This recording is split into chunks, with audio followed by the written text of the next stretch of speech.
والنہار وما نشر فی النہار، دن میں جو کام کیے جاتے ہیں، جتنی بھی مخلوق جو بھی کرتی ہے، سب کو وہ جانتا ہے۔ وَهُوَ السَّمِيعُ الْعَلِيمُ، اور سب کو سننے والا اور جاننے والا وہ ہے۔ اب چونکہ سورہ انعام میں جو مسئلہ ہے وہ مسئلہ توحید ہے، تو یہ سارے اسی مسئلہ توحید پر دلائل ہیں۔ دن رات کے اندر جو کچھ ہوتا ہے سب کا علم اللہ کو ہے۔ قُلْ أَغَيْرَ اللَّهِ أَتَّخِذُ وَلِيًّا، یہ پھر اس دلیل کا یا اس سے پہلے جتنے دلائل ہیں اس کا نتیجہ ہے۔ نبی ان سے کہہ دے أَغَيْرَ اللَّهِ أَتَّخِذُ وَلِيًّا، ان دلائل کے ہوتے ہوئے، اس سمجھ کے ہوتے ہوئے، کیا میں اللہ کے علاوہ کسی اور کو کارساز بنا دوں؟ فاطر السماوات والارض، جو پیدا کرنے والا ہے آسمانوں اور زمین کا، ساری کائنات کا علم جس کے پاس ہے، ساری کائنات کا متصرف جو ہے، زمین آسمان کو پیدا کرنے والا جو ہے، تو کیا میں اس کے علاوہ کسی اور کو کارساز بنا دوں؟ وَهُوَ يُطْعِمُ وَلَا يُطْعَمُ، اور وہ سب کو کھلاتا ہے اور وہ خود نہیں کھاتا۔ یہ بھی مسئلہ توحید پر یاد رکھیں دلیل ہے کہ معبود کی صفت اول یہ ہے کہ وہ خالق ہو، فاطر السماوات والارض، عبادت کا مستحق اور عبادت کا لائق وہ ہوتا ہے جس کے اندر یہ صفت و زمین آسمان کو پیدا کرنے والا ہو، اور معبود وہ ہوتا ہے جو کچھ کھاتا نہیں۔ وَهُوَ يُطْعِمُ وَلَا يُطْعَمُ، ساری مخلوق کو کھلاتا وہ ہے لیکن وہ خود کچھ نہیں کھاتا۔ تو کچھ بھی نہ کھانا یاد رکھیں، یہ صفت معبود کی ہے، یہ صفت مخلوق کی نہیں ہے۔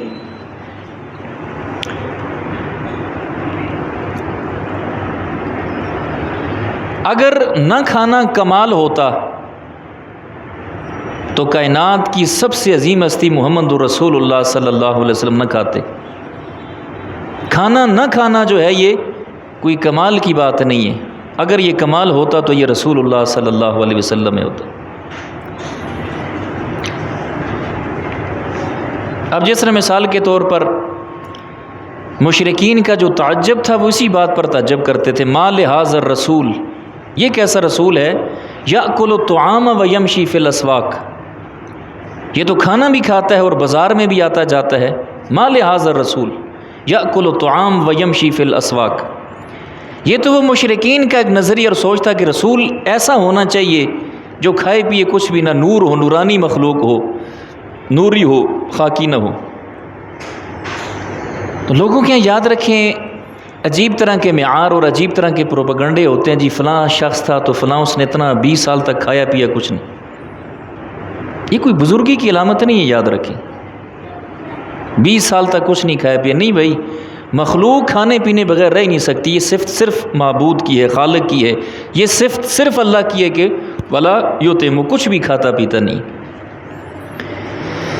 قل انی امرت، اگر یہ دلائل سمجھ نہیں آتے تو پھر آپ یہ کہہ دیں مجھے حکم یہ دیا گیا ہے، مجھے وحی کے ذریعے پابند اس کا بنایا گیا ہے، ان اکون اول من اسلم، کہ میں سب سے پہلا بن جاؤں تسلیم کرنے والا، فرما برداری کرنے والا، ولا تکونن من المشرکین، اور مجھے یہ حکم دیا ہے کہ میں شرک کرنے والا نہ بنوں۔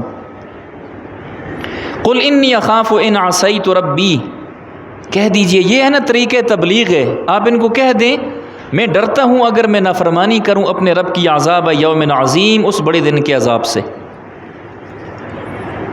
من یصرف عنہ یومئذ فقد رحمہ، جس سے یہ قیامت کے دن عذاب پھیر دیا گیا، فقد رحمہ، یقیناً اس پر رحمت کر دی گئی۔ قرآن کریم نے دوسری جگہ کہا نا ومن زحزح عن النار وادخل الجنۃ فقد فاز، اور جس کو جہنم سے بچا کے جنت میں داخل کر دیا گیا یقیناً وہ شخص کامیاب ہوگی۔ الذی لا فوز بعدہا ولا سعادۃ بعدہا، جنت میں داخل ہو جائے، جہنم سے بچ جائے، یہ ایسی کامیابی ہے جس کے بعد کوئی کامیابی کا درجہ نہیں، یہ ایسی سعادت ہے جس کے بعد کوئی سعادت کا درجہ نہیں۔ ربنا انک من تدخل النار فقد اخزیتہ، اللہ جس کو تو نے آگ میں ڈال دیا یقیناً اس کو تو نے رسوا کر دیا، اس رسوائی سے اللہ ہم سب کو محفوظ فرمائے۔ وذالک الفوز المبین، اور یہی بڑی کامیابی ہے، واضح کامیابی ہے۔ وَإِن يَمْسَسْكَ اللَّهُ بِضُرٍّ، یہ ساری توحید کے دلائل ہیں۔ اور اگر اللہ آپ کو کوئی تکلیف پہنچانا چاہے، فَلَا كَاشِفَ لَهُ إِلَّا هُوَ، اس تکلیف کو اس کے علاوہ دور کرنے والا کوئی نہیں۔ جس کو کہتے ہیں نا مشکل کشا، مشکلات کو دور کرنے والا۔ وَإِن يَمْسَسْكَ اللَّهُ بِضُرٍّ، اللہ کوئی تکلیف پہنچانا چاہے، فاقہ پہنچائے، تنگ دستی پہنچائے، جسمانی تکلیف پہنچائے، نقصان پہنچائے، فَلَا كَاشِفَ لَهُ، اس کو کوئی ہٹانے والا نہیں۔ مشکل کشا صرف خدا، یاد رکھیں۔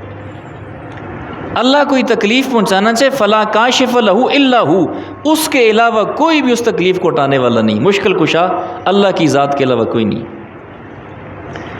اور جو توحید ہے، یاد رکھیں نا، توحید کی اصل جو مقصد اور توحید کا جو نتیجہ ہے وہ یہی ہے کہ اگر آپ جھکیں تو صرف ایک در پہ جھکیں، سجدہ کریں تو صرف ایک ذات کو سجدہ کریں، مشکلات میں، حاجات میں آپ کے ہاتھ اٹھیں تو صرف ایک ذات کے لیے آگے اٹھیں، آپ کی جھولی مانگنے کے لیے پھیلے تو صرف ایک رب کے آگے پھیلے، آپ کے اندر خوف ہو تو ایک رب کا خوف ہو۔ اور شرک جو ہے وہ آپ کو در در پہ جھکائے گی، در در پہ سجدے کروائے گی، در در پہ ہاتھ اٹھوائے گی، در در پہ جھولی پھیلوائے گی۔ اور علامہ مرحوم جو ہے نا، اس کو تعبیر بھی یوں کرتا ہے نا، وہ ایک سجدہ جسے تو سمجھتا ہے گراں، وہ ایک سجدہ جسے تو سمجھتا ہے گراں، ہزار سجدوں سے دیتا ہے تجھ کو نجات۔ مفسرین نے لکھا کہ جس طرح مشرک جو ہوتا ہے جھکتا بھی در در پہ ہے اور ڈرتا بھی در در سے، اور جو موحد ہوتا ہے جھکتا بھی ایک ہی در پہ ہے، ڈرتا بھی ایک ہی در سے۔ یوسف علیہ السلام وہاں قیدیوں کو جیل میں جو ہے نا عجیب دعوت دیتے ہیں، قیدی آ کر خواب کی تعبیر پوچھتے ہیں تو ساتھ خواب کی تعبیر بتانے سے پہلے کہتے ہیں ارباب متفرقون خیر ام اللہ الواحد القہار، کیا متفرق رب ٹھیک ہے یا ایک رب ٹھیک ہے؟ ہر ایک حاجت کے لیے ہندو نے الگ بت رکھا ہے، اس حاجت کے لیے یہ، اس حاجت کے لیے وہ، اس حاجت کے لیے یہ، اس کام کے لیے یہ، اس کام کے لیے یہ تو ہندو کا کام ہے کہ اس نے الگ سے مندر بنائے ہیں، اس میں کوئی حاجت ہو تو اس مندر پہ چلے جاؤ، فلاں مسئلہ تو ادھر چلے جاؤ، فلاں مسئلہ تو وہاں چلے جاؤ۔ مومن تو تمام مسائل میں جو ہے ایک ہی رب کے آگے ہاتھ اٹھاتا ہے، ایک ہی رب کے آگے جھکتا ہے۔ اور مسلمان اگر یہ کام کرے کلمہ پڑھ کے کہ بھائی فلاں حاجت کے لیے فلاں دربار، فلاں حاجت کے لیے فلاں دربار، فلاں اولاد کے لیے فلاں دربار، ارباب متفرقون خیر ام اللہ الواحد القہار، کیا متفرق رب ہے بہتر ہے یا ایک رب جو قہار ہے، سب پر غالب ہے؟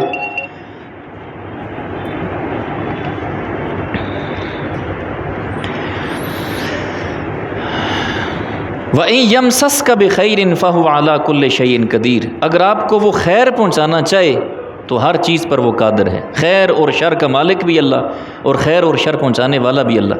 وَالْقَدْرِ خَيْرِهِ وَشَرِّهِ مِنَ اللَّهِ تَعَالَى، یہ ہم جو ہے نا ایمان میں دعویٰ کرتے ہیں عقائد میں، اچھی اور بری تقدیر من جانب اللہ ہے۔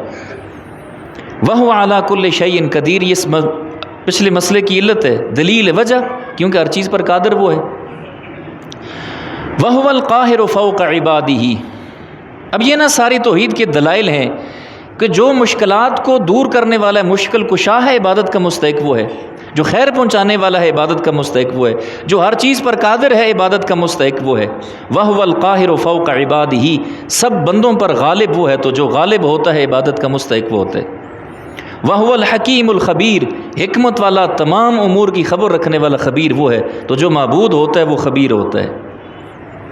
قُلْ أَيُّ شَيْءٍ أَكْبَرُ شَهَادَةً، ان سے آپ سوال کریں، پوچھیں سب سے بڑی گواہی کس چیز کی ہے، سب سے بڑی شہادت کس کی ہے اس مسئلہ توحید پر؟ قُلِ اللَّهُ شَهِيدٌ بَيْنِي وَبَيْنَكُمْ، اس توحید پر سب سے بڑی گواہی خود اللہ تبارک و تعالیٰ کی ہے کہ اللہ میرے اور آپ کے درمیان گواہ ہے اس بات کا۔ وَأُوحِيَ إِلَيَّ هَذَا الْقُرْآنُ، اور اللہ نے یہ قرآن میری طرف وحی کی ہے، لِأُنذِرَكُمْ بِهِ، تاکہ اس قرآن کے ذریعے میں تمہیں ڈراؤں۔